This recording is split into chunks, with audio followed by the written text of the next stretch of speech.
Hey EMRA racers. The last videos I posted were well received, I think, so I wanted to keep making more of these to keep passing on the knowledge I accumulated over my years of racing. So, this one is on race starts. So, you're going to be rolling up to the grid after your warm-up lap, and some racers like to put a piece of painter's tape or something like that they can write on to put their grid position on so that they don't forget.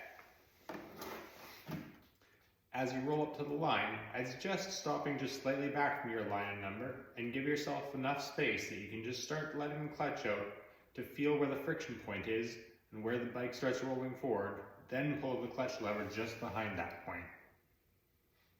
Next, if you have the balance to do so, and if you don't, I suggest going back to watch the video I posted on Yoga for Racers to work towards building that balance.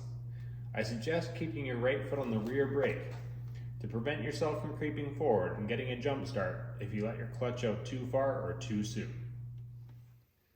When you release the clutch, you need to rock back your right foot on the peg so that you aren't dragging the rear brake, which could potentially slow your launch. Next, I want to cover the start procedure. So, some clubs use the flag drop, but the EMRA uses a start light where the red light comes on and you wait until it goes off to launch. Don't wait for a green light. I recommend searching the App Store on your phone for reaction time or reaction speed, and I know there are simple, free apps out there that you can use to test, practice, and improve your reaction time.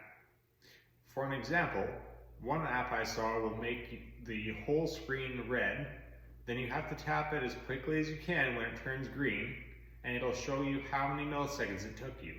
And after a few practice tries, you can figure out your average to see what your typical reaction time is, and then you can practice when you have time to work towards improving it.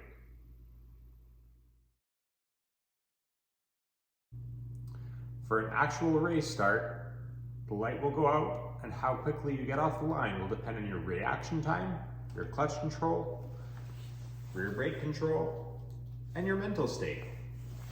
I think feelings at a race start really change from person to person. It can be the most calm part of a race for some, while others are facing a major struggle to keep their nerves in check.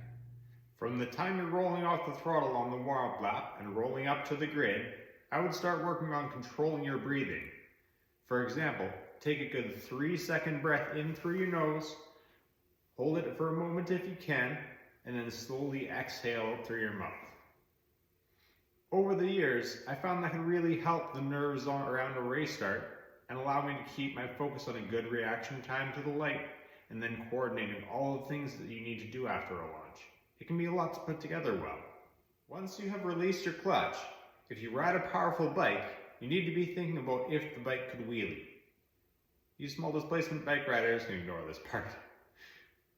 If you're on a powerful 600 or a liter bike though, these bikes do like to lift the front wheel if you get a good launch, so I really recommend covering that rear brake so you don't have to worry about being that rider that loops their bike on the grid, because we've definitely seen it happen, especially on the novice grid.